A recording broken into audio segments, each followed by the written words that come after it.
ada orang banyak nanya sama gue, apakah XR ini membuat syuting jadi lebih murah misalnya gitu ya? Kan paling gampang produser yang ngomongin gue bilang, in some cases iya, in some cases not. Kalau di-compare sama sejauh mana kita bisa ngejar ketinggalan kita di VFX post ya. Ini gue lebih pede, jauh lebih pede. Ukurannya tuh jelas, faktor resikonya juga lebih terukur karena semua kita lakukan di pre-production. Berapa persen sih green screen yang bener di Indonesia syutingnya? Pasti berantakan, ntar anak pos benerin deh gitu.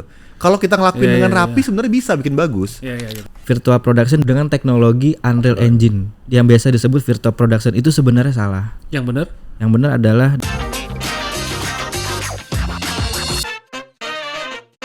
Oke teman-teman, ketemu lagi sama gue Ito Mafin. Di podcast kali ini gue akan ngobrol sama salah satu orang yang ngeh banget sama teknologi, khususnya di industri perfilman. Mungkin buat teman-teman udah tahu siapa ya orang yang ada di sebelah gue. Upi Guava. Halo. Boleh kenalin Upi Guava, udah tahu ya mungkin sama gue Adi Black. Adi Black. Kayaknya mic lu kurang deket dah. Atau lu yang kurang deket? Adi Black dari mana dong? Gue sama Upi memang bukan satu industri banget ya dari apa sebelumnya. Jadi background gue tuh VJ. Video kayak VJ Daniel gitu. Oh, VJ Daniel. Hai guys gitu. Bukan ya? Bukan Pak. Itu VJ ngomong.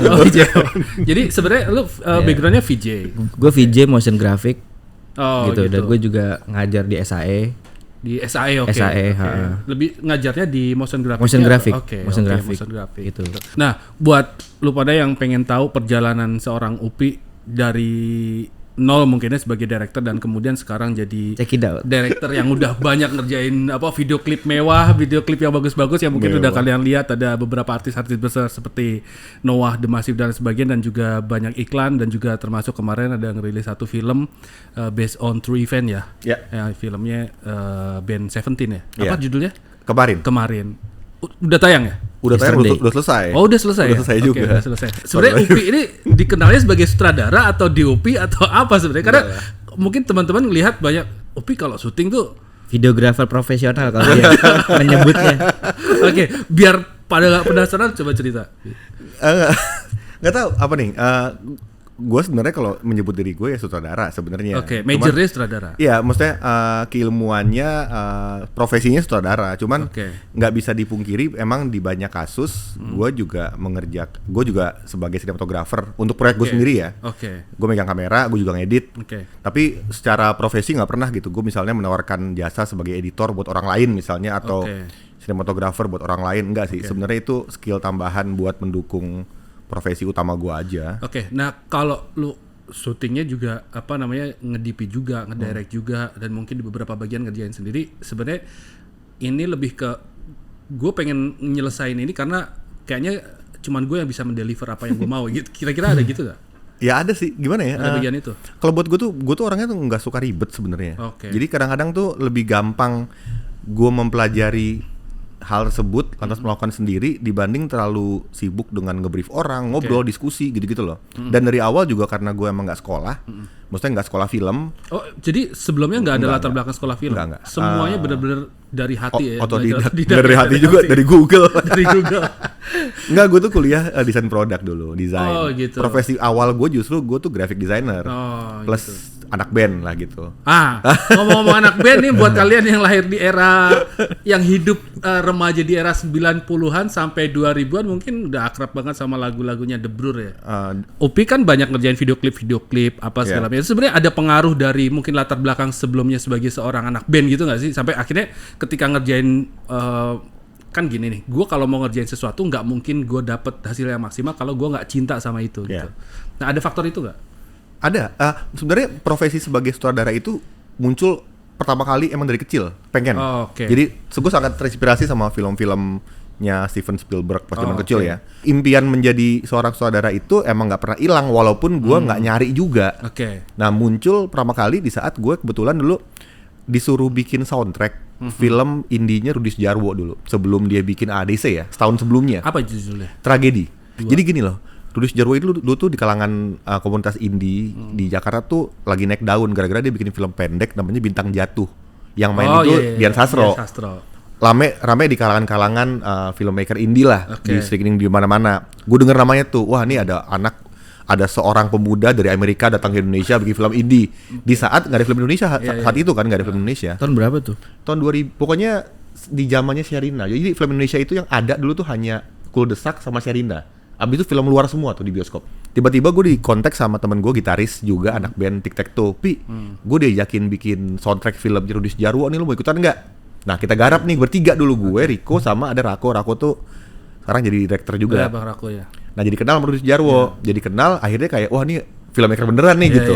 Gue gue pepet lah, deketin gitu, ngobrol-ngobrol. Jadi bisa dibilang itu sebenarnya triggernya untuk masuk ke industri film lah ya, misalkan seperti itu as a director. Iya, karena dia jual kamera dia. Tiba-tiba gue kayak bayarin kamera dia aja. Terus sejak hari itu gue merasa punya kamera dan udah sejak hari itu gue kayak pindah aja udah. Jadi pindah passion. Iya. Kalau lu sebagai latar belakang motion grafis ya? Motion grafis ya, lebih ke motion grafis. Sebenarnya dulu tuh gue di Next, kalau pernah tahu Next Academy itu dia itu broadcast film. Tapi justru gue malah meninggalkan itu. Karena gue passion gue emang di desain dan 3D. Pandemi ini kan sebenarnya ngebatasin kita untuk melakukan banyak hal. Tapi di satu sisi kita dituntut untuk bisa melakukan banyak hal, bener kan gitu. Nah, kemarin sempet trending tuh Upi nggak bisa syuting tapi bisa syuting, gimana maksudnya? Gimana tuh? Bisa lah. Klipnya Noah ya, Noah Cinta Menggoda. Lu sedikit aja cerita, maksudnya impact pandemi buat lu sampai akhirnya lu kepikiran buat ngebuat sesuatu yang mungkin buat orang nggak dipikirin saat itu. Kalau pandemi itu entah kenapa mungkin gue cukup beruntung tuh gini, di saat harusnya gue mengeluh gitu ya, tiba-tiba nggak tahu kenapa perasaan hati gue beda aja, kayak ngerasa kayak tiba-tiba kayak wah gue apa gimana ya, kayak lu tau gak sih kalau seniman tuh gini loh, lu kadang-kadang harus kerja ya, harus bikin karya gitu, bikin konsep. Kadang-kadang lu butuh waktu buat contemplating kan, merenung. Nah tiba-tiba gue kayak dikasih waktu harus merenung gitu loh, karena nggak ada apa-apa kan. Nggak bisa ngelakuin apa-apa waktu itu. Iya, karena nggak bisa, dan gue tahu semua orang juga nggak bisa, jadi gue nggak ada merasa ketinggalan gitu loh. Kayak ya udah gue pakai buat berenung. Nah muncullah ide-ide kayak Noah contoh. Dan sebenarnya pertemuan gue sama Black juga gara-gara pandemi. Betul. Sebenarnya gini, gue kan ini ya bergelutnya tuh udah bertahun-tahun di dunia event. Jadi gue udah sering untuk acara konser musik gitu kan. Terus pas pandemi ini kayak semua langsung mikir kemana-mana ya. Wah gue harus ini. Terus akhirnya buka YouTube ngapa-ngapa, lihat. Ya ketemulah gitu. Wah ini ada satu teknologi nih. Dan gue tahu ini sangat possible dilakuin di era-era kayak gini. Awalnya mikirnya begitu. Oke. Coba lebih dalam dikulik ya, sampai akhirnya gue mikir kan, siapa ya kira-kira orang yang pas buat satu frekuensi lah ya nyicipin nih, nyicipin si virtual production ini gitu. Terus entah kenapa gue kepikiran Mas Upi, akhirnya gue hubungin, kita ngobrol. Kebetulan dia ternyata juga udah tahu dari dulu gitu. Nah gue pertama ngobrol sama Mas Upi, ternyata dia juga sudah searching dari sebelum-sebelumnya malah. Oke. Teknologi itu sebenarnya seberpengaruh apa sih sekarang ke film production ya, khususnya di Indonesia dulu deh gitu, di global deh gitu. Iya. Kalau kita bicara berpengaruh ya jelas berpengaruh, maksudnya nggak bisa dipungkiri bahwa semua industri ya pasti akan dipengaruhi sama teknologi. Cuman pada prinsipnya gini loh, teknologi itu kan dibuat untuk memudahkan. Itu mengacu ke semua hal ya. Nah dalam hal ini jelas dari kita ngomongin industri film, misalnya kita bicara di tahun 40-an gitu di Amerika gitu. Teknologi itu jauh berkembang. Cuman kan tinggal sejauh mana kita mau adaptasi, sejauh mana kita mau ada di comfort zone kita, itu aja sebenarnya. Itu kan yang nama teknologi kan gak berhenti ya. Maksudnya gue juga sebagai visual artist itu gue dari awal banyak teknologi yang gue pakai ya. Pertama itu ada, kalau udah tahu holographic, terus ada motion capture, terus ada AR, gitu. Nah itu pengembangan, dan setiap tahun, nggak usah setiap tahun, setiap berapa bulan itu pasti akan terus update. Gitu. AR-nya sendiri aja update terus. Motion capture-nya aja update terus. Jadi kalau menurut gue nggak selesai sih. Tadi sempat ngobrolin motion capture. Mungkin kalau lu pada inget dulu Avatar, waktu rame-ramenya Avatar tuh semua orang mungkin pada tahu tuh kalau pakai teknologi namanya motion capture. bagaimana memasang peralatan di badan untuk menerjemahkan pergerakan tubuh gitu ya, yang nanti diaplikasikan ke bone-nya di karakter 3D. Ada produsernya ngebawa inovasi baru di filmnya di Mandalorian, virtual production. Banyak yang mungkin salah kaprah gitu ya menerjemahkan virtual production dan lain sebagainya dengan menyebut salah satu software tertentu, misalnya disebut Unreal misalnya. Unreal, ya. Sebenarnya virtual production itu apa sih? Kalau virtual production sendiri itu metodenya banyak. Ya kan, ada hybrid. Hybrid itu udah mix, hampir kayak mixed reality.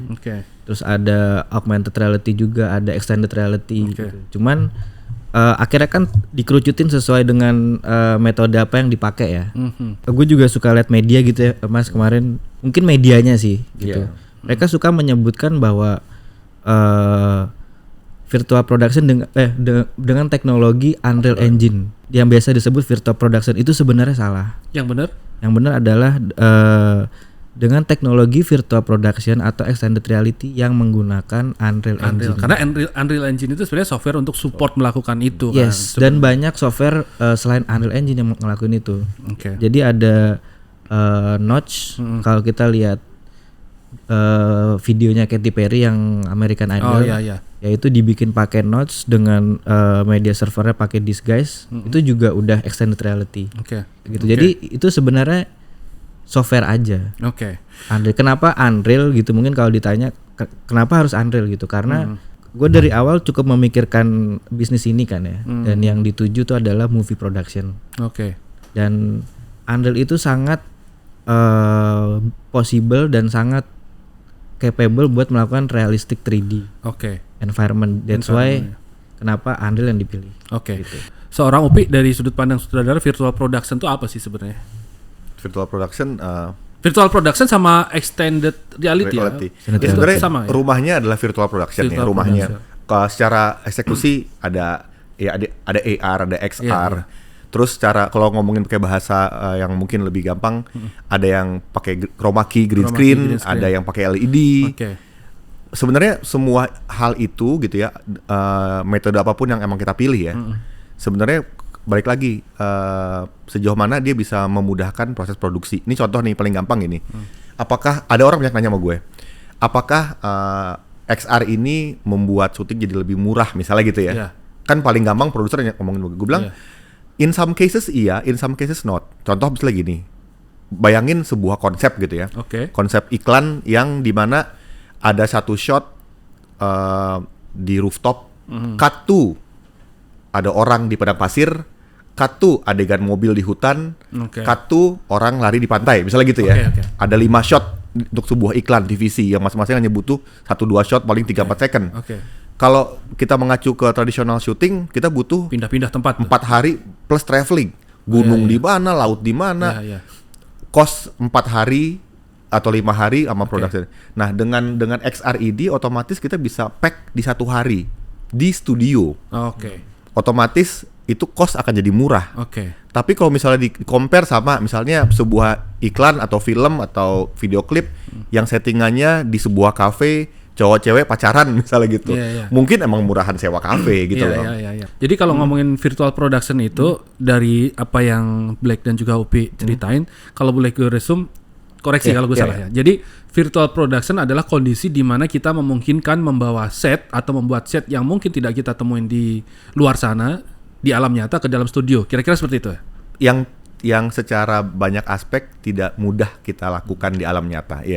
Jadi artinya segala sesuatu bisa kita lakukan di studio, dan sebenarnya dengan kita mengaplikasikan itu kita nggak ada batasan ya untuk membuat set seperti apapun. Seperti tadi Upi bilang, misalkan kita bicara science fiction di mana kita nggak akan nemuin tempat-tempat yang ada di dunia nyata, kan? Berarti kita bisa nggak ada batasan untuk create itu kan. Nah, ini kok sedikit terukur kok. Maksudnya sedikit banyak gue ngelihat progresnya lumayan terukur lah, maksudnya gini, potensi gagal berapa persen, gagal di mana. Plus kebetulan juga gue sebelumnya sering melakukan semacam virtual production tapi nggak pakai tracking ya. Nah pas banget nih gue ngobrol sama Upi, dia adalah salah satu, dan timnya ya, salah satu orang yang menjadi pionir untuk melakukan virtual production di industri film, benar ya?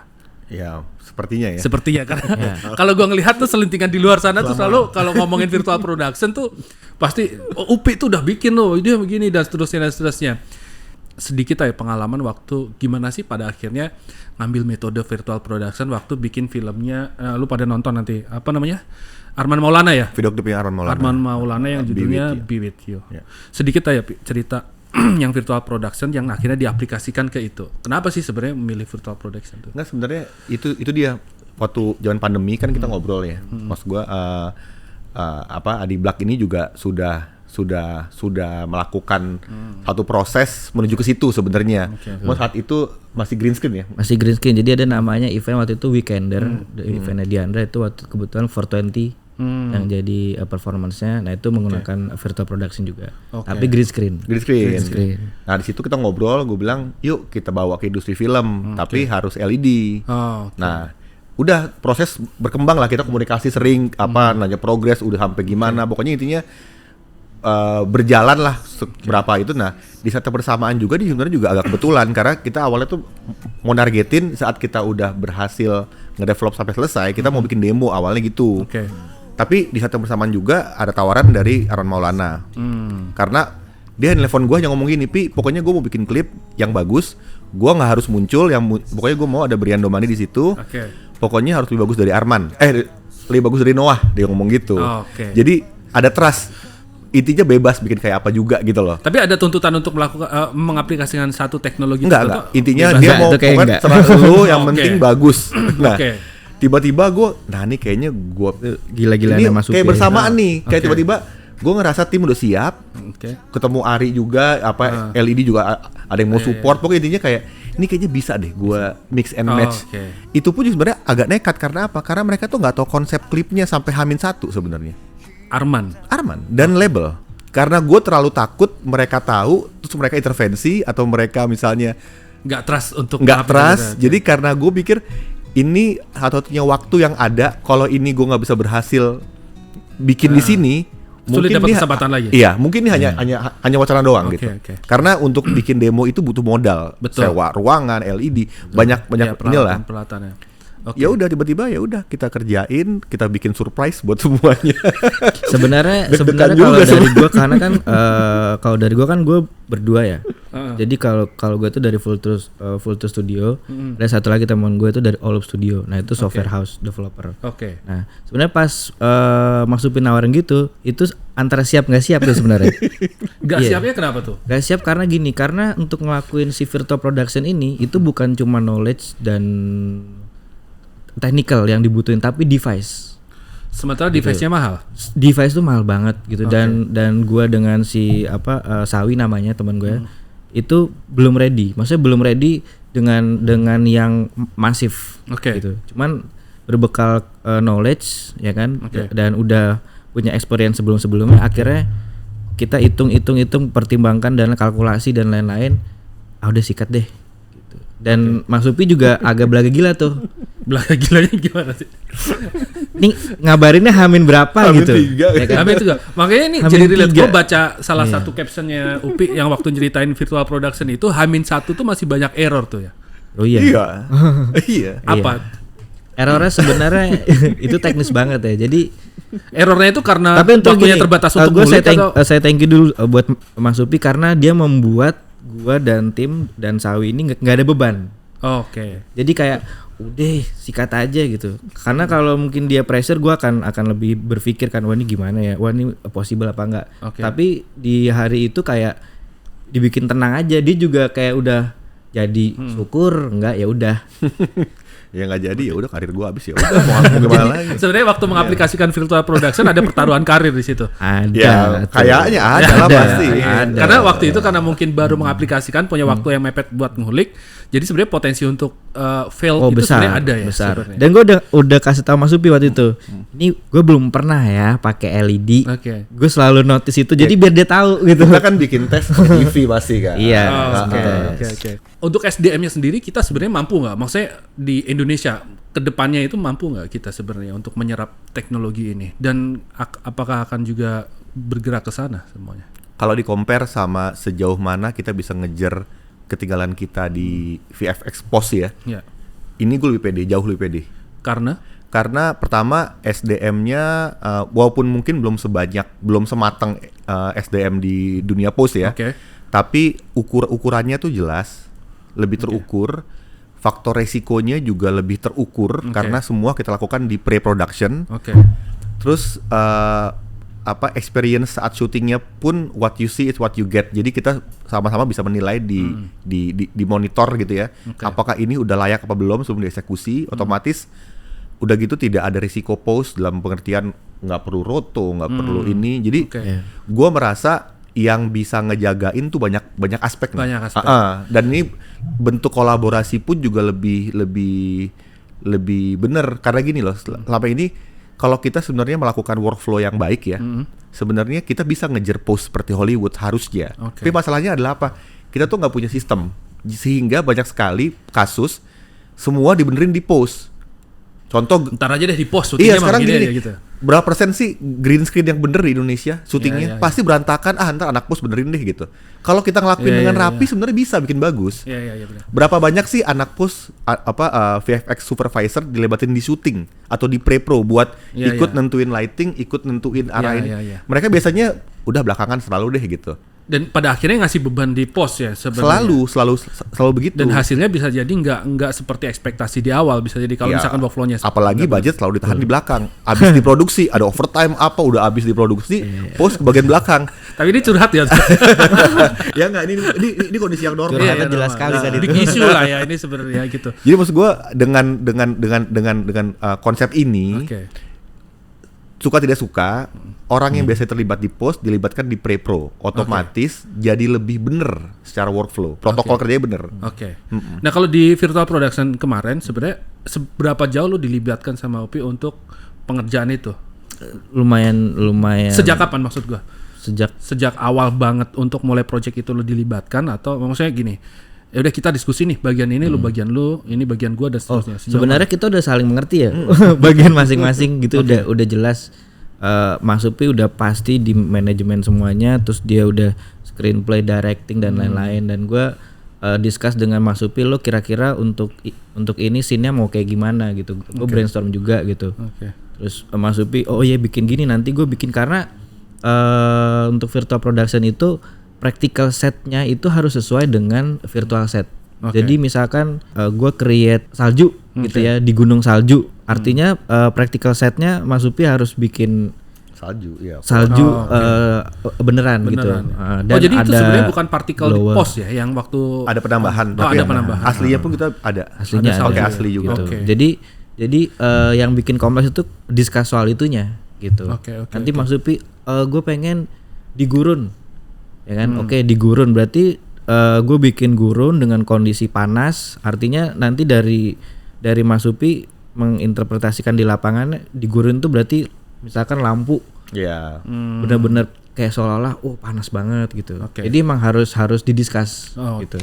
Unreal Engine sebagai salah satu software yang mendukung untuk kebutuhan virtual production itu sebenarnya software yang dikembangin untuk game development ya tadi, kemudian pada akhirnya diserap di film production, which is kita bisa bikin environment seperti apapun. Software itu dia itu escalate lah ibaratnya, scale up gitu. Di dalam situ tuh kompleks banget. Ya, jadi ini akan berpengaruh nggak sama workflow di film production konvensional yang sebelum-sebelumnya gitu? Ada perubahan nggak? Iya.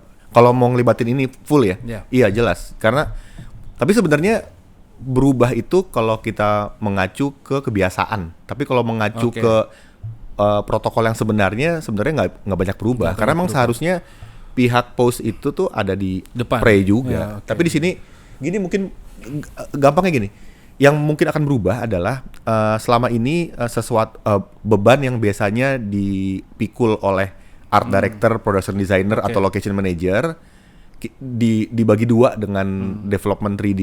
Karena kita kan ngomongin extended reality, misalnya kita butuh tadi biasanya butuh sebuah ruangan gitu ya, misalnya ruangan pesawat terbang gitu, apa futuristik atau apa pesawat luar angkasa gitu. Yang selama ini bebannya full dimiliki oleh orang prop sama orang sama art director. Kali ini setengah pekerjaannya atau mungkin sebagian pekerjaannya dibebankan ke 3D artist. Gue percaya sama seleksi alam sih sebenarnya. Tapi dengan adanya ini apakah ada orang-orang yang tereliminasi?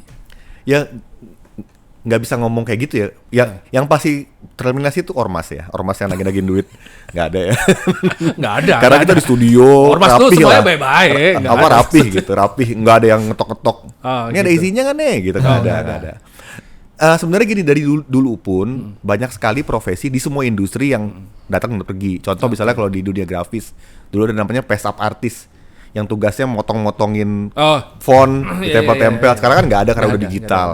Di industri film misalnya, maksud gue itu bukan sesuatu yang perlu dikhawatirkan karena proses itu kan akan berjalan natural ya. Dan pasti semua pihak yang membayangkan, wah 10 tahun lagi profesi gue hilang nih, pasti mereka juga akan transformasi ke bentuk yang baru. Kita coba terbuka dan juga ngelihat lebih dalam. Sebenarnya ketinggalan kita ini faktor utamanya apa? Apakah misalnya yang tadi gue produser yang terlalu khawatir masalah perhitungan dan lain sebagainya, atau memang kita belum siap teknologinya untuk ngerespon itu, ketersediaannya? Gue sih cukup yakin ya sebenarnya sama SDM Indonesia sebenarnya. Kalau secara individu gue ngelihat banyak sekali orang-orang VFX artis yang bagus-bagus banget sebenarnya.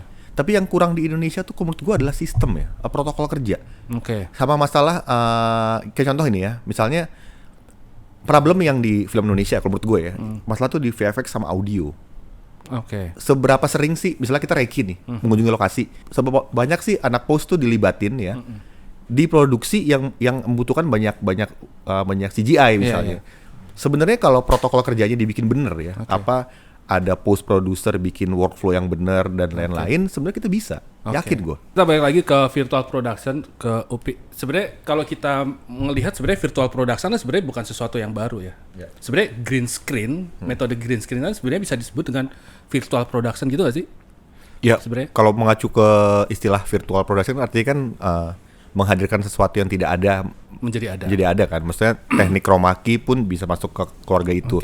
Bahkan zaman dulu nih misalnya, tau gak sih film-film tahun 50-60an yang pakai kaca matte painting istilahnya.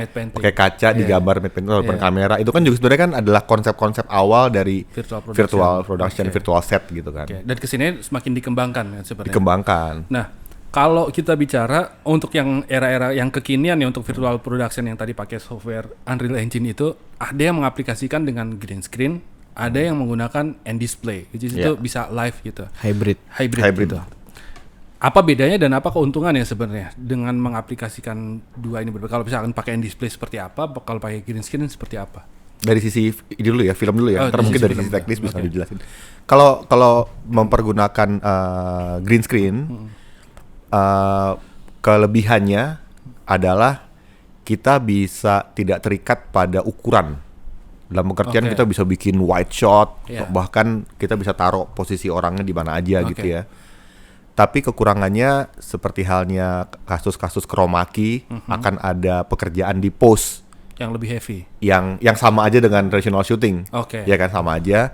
Akan ada limitasi dalam pembentukan lighting. Contoh misalnya nggak bisa ada glare, light leaks, udah gitu kita nggak bisa main fokus, blur, harus cenderung. Jadi istilahnya ada tata cara syuting yang terikat karena green screen. Nah itu kelebihan kekurangannya. Kalau ngomongin pakai display, kita ngomongin kekurangannya dulu ya. Kekurangannya dulu pasti teknologi ini masih mahal karena berhubungan sama LED kan. LED. Yang dimana ada standarisasinya lah, harus P berapa minimal gitu-gitu kan. Nah, minimal berapa sih? P2 ya? Kemarin kita pakai P28 kemarin kita pakai. P28 jarak 6 meter. 29 ya? 29. Jarak 6 meter sih udah lumayan oke lah. Udah blur. Ada hubungan sama ukuran LED, ada keterbatasan, ada hubungan sama ya beberapa faktor teknis lah ya. Tapi kelebihannya adalah apa yang kita lihat di monitor adalah hasil yang sebenarnya. Otomatis akan ada cutting di pose, cutting di waktu, plus kita lebih bebas dalam membentuk cahaya. Karena kita nggak terikat sama teknik chroma key. Kasarnya gue bisa kasih light leaks, glare, kamera mau goyang, mau blur. Kita bisa benar-benar bebas seperti halnya kita syuting di real. Nah kalau dari lo ngerasa bedanya tuh di mana? Dari sisi teknik ya, ketika kita mengaplikasikan virtual production dengan green screen atau end display. Dari sisi teknikal ya, berarti sebenarnya secara obstacle gitu ya, kompleksitas itu adanya di end display. Karena apa namanya banyak codingan gitu ya. Karena itu kan sekali lagi menggunakan C++ gitu ya, yang dilakukan step-stepnya sampai itu menuju ke LED. Jadi nggak sesimpel kayak lo colok HDMI sambung LED, nggak kayak gitu. Jadi workflow-nya tuh kompleksitasnya lebih sulit di end display. Gitu. Obstacle-nya juga lebih banyak di end display ketimbang pakai green screen. Jadi itu biasanya dibilang composure kalau green screen.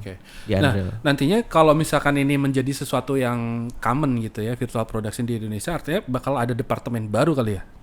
Departemen virtual production misalnya. Nah, kalau dari pengalamannya Upi atau mungkin yang Upi tahu dan juga Black tahu, ketika ini misalkan nanti di kemudian akan jadi satu departemen baru misalkan di film production, siapa aja yang terlibat di dalamnya? Kalau secara general ya, general. Mungkin pada saat ini kan masalah yang baru ya. Jadi saya yakin di luar pun juga bentuknya masih berbeda-beda. Tapi kalau kita ngelihat analisa, sepertinya akan ada 3 supervisor di situ. Satu supervisor yang lebih berhubungan ke konektivitas antara teknologi dengan protokol syuting industri film. Jadi dia yang menjadi penghubung dari kebutuhan sutradara ke teknologi ini. Teknologinya. Terus ada lagi dua supervisor nih. Yang satu supervisor yang mengawasi konten. Karena konten itu, konten 3D itu juga butuh konten 3D environment-nya. Iya, lokasinya, set yang jadi ada satu supervisor lagi yang berhubungan sama konten. Memenuhi kebutuhan sutradara dalam mendevelop sebuah konten dengan standarisasi yang benar untuk kebutuhan di display tadi. Ketiga, supervisor yang berhubungan sama technical karena ada tracker di situ, ada kalibrasi di situ, ada pemrograman coding dan lain-lain. Kayaknya basicnya tuh 3 supervisor ini nih. 3 produser ini. 3 supervisor atau produser yang terakhir disebut yang technical director ya itu. Sebenarnya harus benar-benar juga menguasai segala aspek teknikal. Enggak cuman lo harus begini karena dia juga harus ngasih problem solve ketika ada masalah juga. Yang 3 tuh maksudnya yang orang IT tadi kan, yang lebih ke IT. Intinya ketiga orang ini akan bekerja sama menghadapi berhubungan dengan PH ya. Nanti tinggal tiga produser ini, tiga supervisor ini punya tim masing-masing nih pasti gitu loh.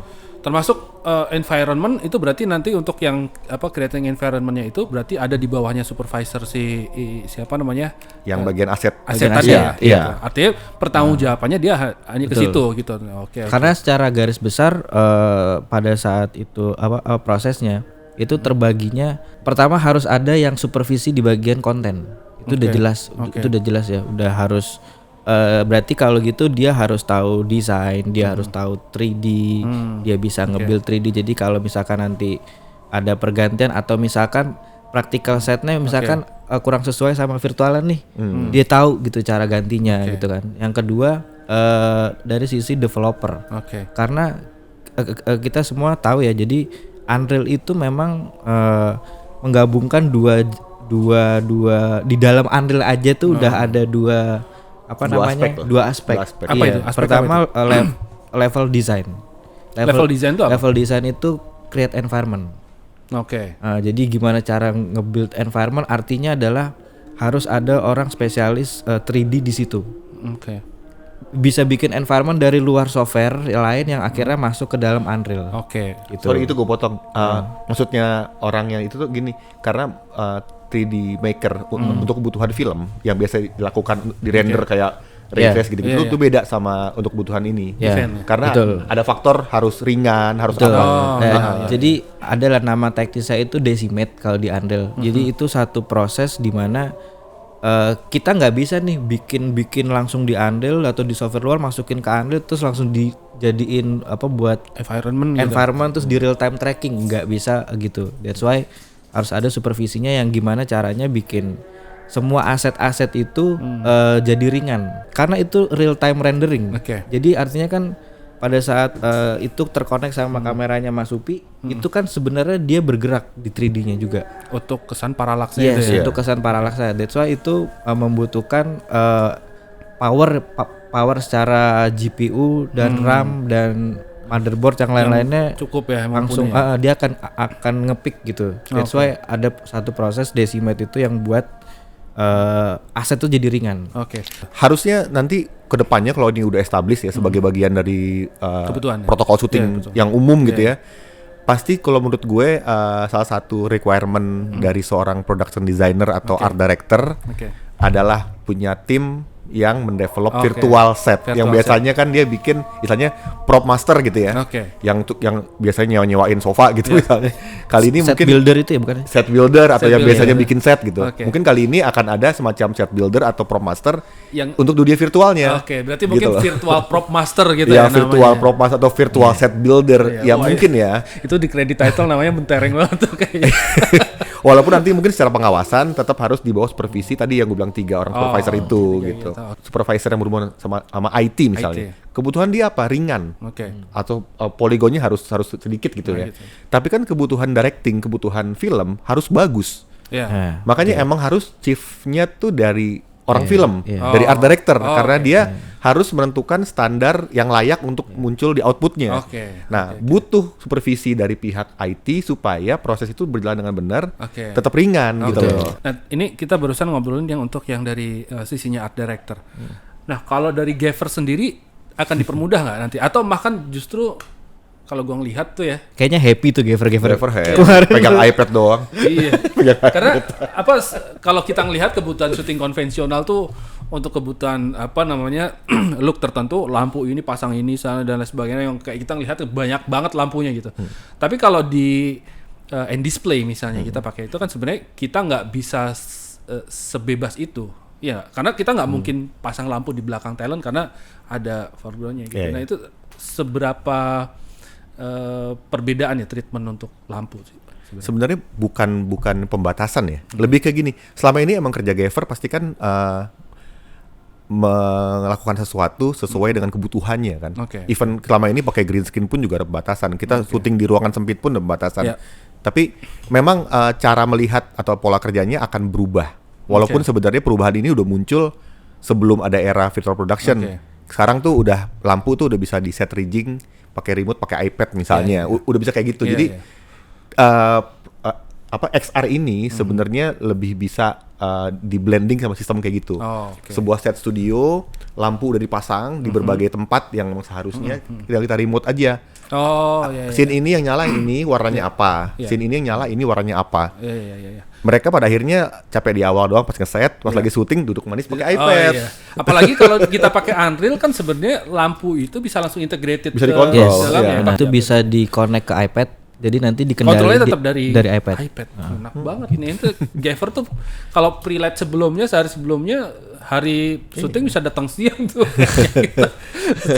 Nah, dari apa yang kita obrolin ini adalah kaitannya dengan bagaimana teknologi diaplikasikan dalam film production gitu. Artinya ada tantangan banyak ke depan khususnya buat individu-individu yang ada di dalamnya buat selalu adaptif, kemudian juga merespon hal baru, kemudian mengembangkan dirinya untuk mempelajari hal-hal baru supaya nantinya kita tetap survive dan juga akan establish terus di industri kita masing-masing gitu ya. Nggak cuma di film doang, mungkin di tempat lain juga akan ada serapan-serapan jangan pakai istilah survive lah, kita udah saatnya di luar istilah survive. Udah harus di level kita harus leading sih. Maksudnya selama ini kan berpikir survival mode terus nih.